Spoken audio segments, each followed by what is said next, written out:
Next Tuesday is Election Day. Next Tuesday, all of you will go to the polls, will stand there in the polling place and make a decision. I think when you make that decision, it might be well if you would ask yourself, are you better off than you were 4 years ago? I believe that inflation today is caused by government simply spending more than government takes in, at the same time that government is imposed upon business and industry, from the shopkeeper on the corner to the biggest industrial plant in America, countless harassing regulations and punitive taxes that have reduced productivity at the same time they have increased the cost of production. And when you are reducing productivity at the same time that you are turning out printing press money in excessive amounts, you're causing inflation, and it isn't really higher prices, it's just you are reducing the value of the money, you are robbing the American people of their savings.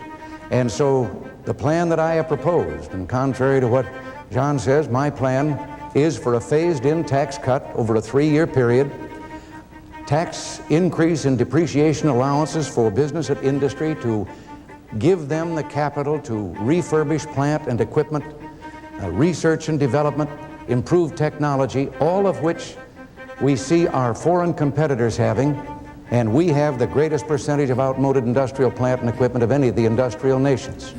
Produce more, have stable money supply, and give the people of this country a greater share of their own savings.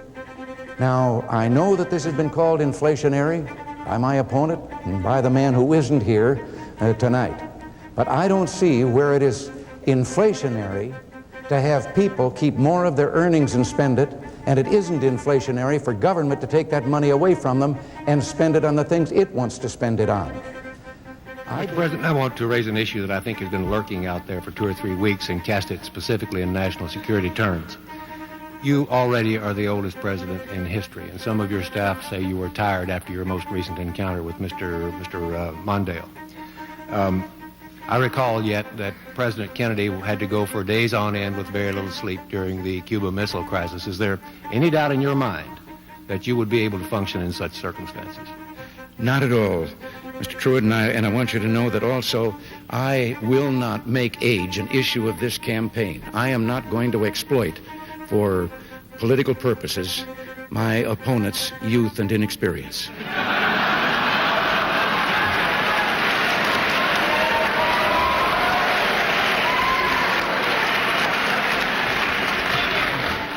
We have inflation because government revenues have not kept pace with government spending. I see my time is running out here. I'll have to get this down very fast. Yes, you can lick inflation by increasing productivity and by decreasing the cost of government to the place that we have balanced budgets and are no longer grinding out printing press money, flooding the market with it because the government is spending more than it takes in. And my economic plan calls for that. The President's economic plan calls for increasing the taxes to the point that we finally take so much money away from the people that we can balance the budget in that way. But we will have a very poor nation and a very unsound economy if we follow that path. I think that's old-fashioned economics. I don't think that you have to trade unemployment. And incidentally, President Carter, as a candidate, said that he would never fight inflation by using unemployment. President Carter, in his present economic message, has said that as a part of his fight against inflation, unemployment is going to be allowed to go up 1 to 1.5 or 2 percentage points.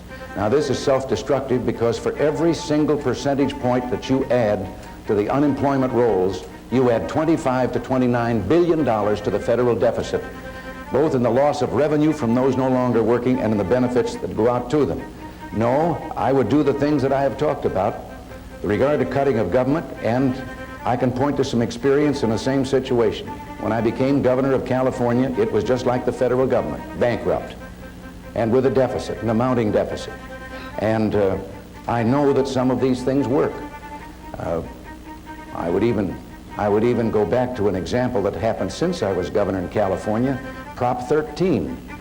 Everyone in the country heard the horrifying tales of what was going to happen if they cut the property tax as much as Proposition 13 said they were going to. Well, it's been in effect about 18 months now.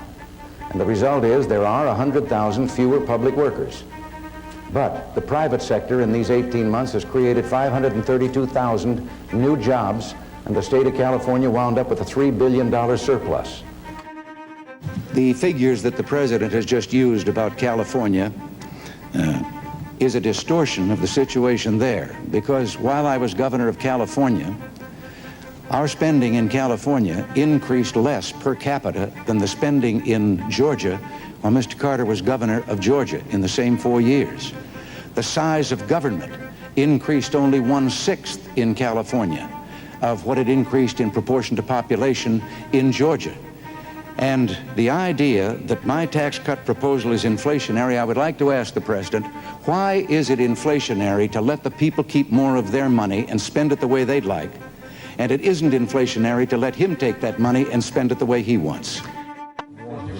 For the question, you asked me if you could make an announcement first, and I asked you for permission to make an announcement myself. Would the sound man please turn Mr. Reagan's mic off for a minute? Is this on? Mr. Green, Could you turn that microphone you off, asked for me if you would... I am paying for this microphone, Mr. Green.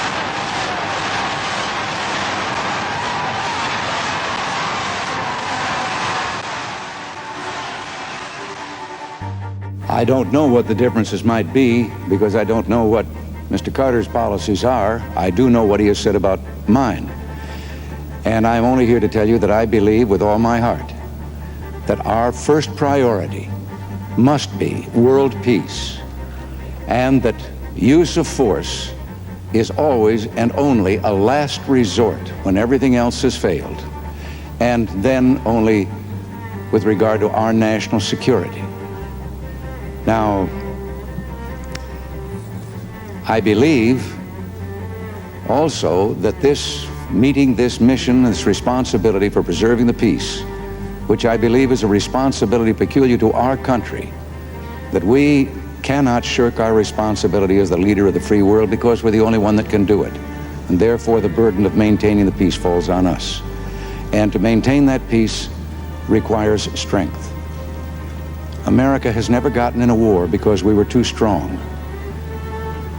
We can get into a war by letting events get out of hand as they have in the last 3.5 years under the foreign policies of this administration of Mr. Carter's, until we're faced each time with a crisis. And good management in preserving the peace requires that we control the events and try to intercept before they become a crisis. But I have seen 4 wars in my lifetime. I'm a father of sons. I have a grandson. I don't ever want to see another generation of young Americans bleed their lives into sandy beachheads in the Pacific or rice paddies and jungles in Asia or the muddy, bloody battlefields of Europe.